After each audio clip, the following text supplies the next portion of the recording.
Halo semuanya, kembali lagi di Iktus Edu hari ini. Aku harap kabar kalian semua baik dan kalian bisa ambil posisi terbaik untuk sama-sama kita mau belajar tentang kitab Keluaran hari ini.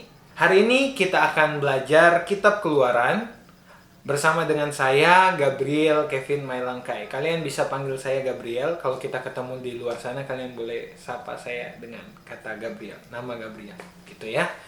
Nah, kita balik di fokus pembahasan kita hari ini. Di kitab Keluaran yang membahas tentang kisah 10 tulah. Tentunya kalian pasti sudah tahu banget tentang kisah 10 tulah yang ada di kitab Keluaran ini. Namun, kita akan membahas lebih dalam lagi sebenarnya apa dan bagaimana kisah 10 tulah ini. Saya mulai dari awal. Dari sebenarnya apa kisah 10 tulah ini? 10 tulah Mesir ini adalah salah satu kisah di dalam Alkitab, ya, terkhususnya di dalam kitab Keluaran yang sudah sangat terkenal, bahkan mungkin semua orang sudah tahu tentang kisah yang menggambarkan kedahsyatan Allah yang membebaskan bangsa Israel, umat pilihannya, keluar dari tanah Mesir untuk masuk di tanah perjanjian yang sudah dijanjikannya kepada Abraham. Namun sebenarnya, kisah 10 tulah ini bukan hanya menceritakan tentang kedahsyatan Allah atau bukan hanya menceritakan tentang pembebasan Israel untuk masuk ke tanah perjanjian. Namun lebih daripada itu, kisah 10 tulah ini juga sebenarnya menunjukkan bahwa adanya peperangan antara Allah dengan dewa-dewa kafir yang dipercayai oleh orang-orang Mesir pada saat itu. Ini yang akan kita bahas hari ini. Sebagian besar teolog, para ahli melihat masing-masing tulah sebagai suatu serangan terhadap para dewa tertentu di Mesir. Ya, jadi sebagai suatu perlawanan dari Allah kepada dewa-dewa yang dipercayai oleh orang-orang Mesir pada saat itu. Yuk sama-sama kita lihat dewa-dewa apa aja sih yang dilawan secara langsung atau diserang secara langsung oleh Allah melalui tulah-tulah tersebut. Kita mulai dari tulah yang pertama. Tulah yang pertama adalah air sungai Nil yang berubah menjadi darah. Yang kita bisa lihat di dalam Keluaran 7 ayat yang ke-14 sampai 25. Nah, menurut para ahli, dewa Mesir yang kemungkinan diserang secara langsung, yang mendapatkan perlawanan secara langsung oleh Allah adalah dewa Knum, yaitu penjaga sungai Nil. Ada juga dewa Hapi yang dipercaya oleh orang Mesir sebagai roh dari sungai Nil. Nah, di tulah yang kedua, tulah Khatak, kita bisa baca dari Keluaran 8, ya, Keluaran pasal 8 ayat 1 sampai 15. Di sana dewa yang diserang adalah dewa Hek. Dewa Hek ini dewa yang berbentuk seperti katak. Dia adalah dewa kebangkitan yang dipercayai oleh orang-orang Mesir pada saat itu. Dewa selanjutnya kita lompat ke tulah yang kelima, yaitu tulah penyakit sampar pada ternak. Kita bisa baca dalam Keluaran 9 ayat 1 sampai yang ke-7. Dewa yang diserang di sana adalah dewa Hathor, yaitu dewa ibu. Dia berbentuk seperti sapi. Selanjutnya ada dewa Apis yang berbentuk sebagai lembu jantan. Selain itu ada dewa Nephis, yaitu lembu jantan suci dari Heliopolis. Itu dewa yang diserang oleh Allah dalam tulah yang kelima menurut para ahli. Selanjutnya di tulah Barah, kita bisa baca dari Keluaran 9 ayat 8 sampai 12. Dewa obat-obatan, yaitu dewa Imhotep. Di sana juga dipercayai oleh orang Mesir melalui tulah Barah secara langsung. Berarti Allah menyerang atau Allah melakukan penyerangan lah terhadap dewa ini.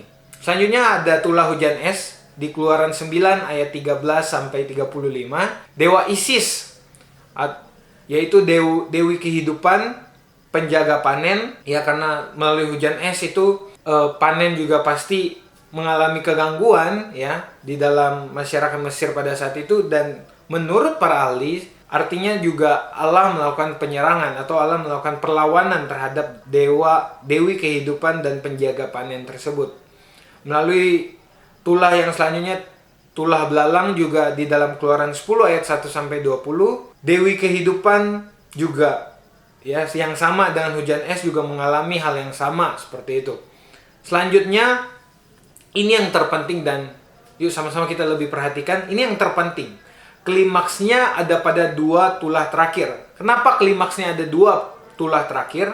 Karena melalui 2 tulah terakhir ini, dewa yang paling dipuja dari Mesir itu diserang gitu, yaitu melalui tulah gelap gulita. Nah, kita tahu di Mesir itu dewa matahari sangat dipuja. Nah, melalui adanya gelap gulita di Mesir, artinya Allah melakukan perlawanan terhadap dewa matahari yang mereka sembah, yang mereka percayai. Dan juga sebenarnya melalui perlawanannya Allah terhadap Firaun yang menjadi representasi dari dewa matahari tersebut, Allah juga melakukan perlawanan. Dan yang terakhir, klimaksnya ada di kematian anak sulung yang dipercayai sebagai penerus perwujudan dewa. Karena penerus Firaun itu dianggap sebagai perwujudan dewa juga.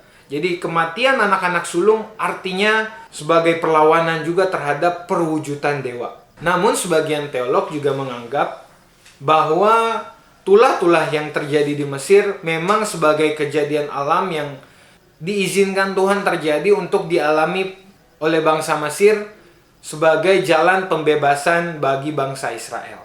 Selanjutnya kita akan membahas tentang Allah yang mengeraskan hati Firaun. Apakah benar hati Firaun keras tersebut karena Allah? Kita bisa baca di dalam Keluaran 7 ayat 3. Tetapi aku akan mengeraskan hati Firaun dan aku akan memperbanyak tanda-tanda dan mujizat-mujizat yang kubuat di tanah Mesir. Sebenarnya hati Firaun itu keras apakah karena Allah atau bagaimana? Ya, kita akan melihat alasan kenapa hati Firaun keras. Di slide selanjutnya, ternyata Allah sudah tahu bahwa hati Firaun itu keras. Ya, Firaun itu keras kepala. Kita bisa lihat di mana ketika Tuhan telah memberikan tulah, Tuhan telah memperlihatkan mujizat-mujizatnya, nah untuk membebaskan bangsa Israel, tetapi hati Firaun tetap keras. Firaun terus mengeraskan hatinya. Kendati pun sudah melihat 2 mujizat Musa, bahkan ahli-ahli sihirnya pun sudah mengakui keterbatasan kekuatan mereka di hadapan Tuhan. Namun Firaun tetap keras, tetap kekeh untuk memperkuat perlawanannya terhadap kebenaran Tuhan atau terhadap Tuhan itu sendiri. Ternyata memang Allah sudah tahu bahwa hati Firaun itu keras. Yang kedua, sifatnya ini digunakan sebagai sarana penghukuman atas penindasan terhadap umat Israel. Ya, agaknya Firaun tidak lagi punya pilihan untuk melunakkan hatinya dan menaati perintah dari Tuhan. Pelaksanaan hukuman Allah melalui tulah-tulah Mesir tidak membuat dia taat kepada Allah. Allah telah menyerahkan Firaun kepada keberdosaan hatinya sendiri, menguatkan dia dalam pemberontakannya melalui tanda-tanda dan mujizat-mujizat. Dengan kata lain, ya, secara tidak langsung Firaun menganggap bahwa karya ilahi Allah, ya, tulah-tulah tadi, 10 tulah tadi, mujizat-mujizat tersebut itu berasal dari roh-roh jahat. Ya, dia tidak mengakui itu dari Tuhan. Bahkan dengan mengadakan tanda-tanda ajaib tiruan melalui ahli-ahli sihirnya, dia mengabaikan bahwa mujizat-mujizat tersebut sesungguhnya benar-benar berasal dari Allah. Jadi kekerasan hati Firaun itu bukan berasal dari Allah, tetapi memang dari awalnya dia sudah keras. Hati keras kepala. Nah, itu saja Iktus Edu kita hari ini. Semoga memberkati kalian semua. Jangan lupa subscribe channel ini dan follow Instagram Iktus di @iktus.community. Tuhan Yesus memberkati. Bye-bye.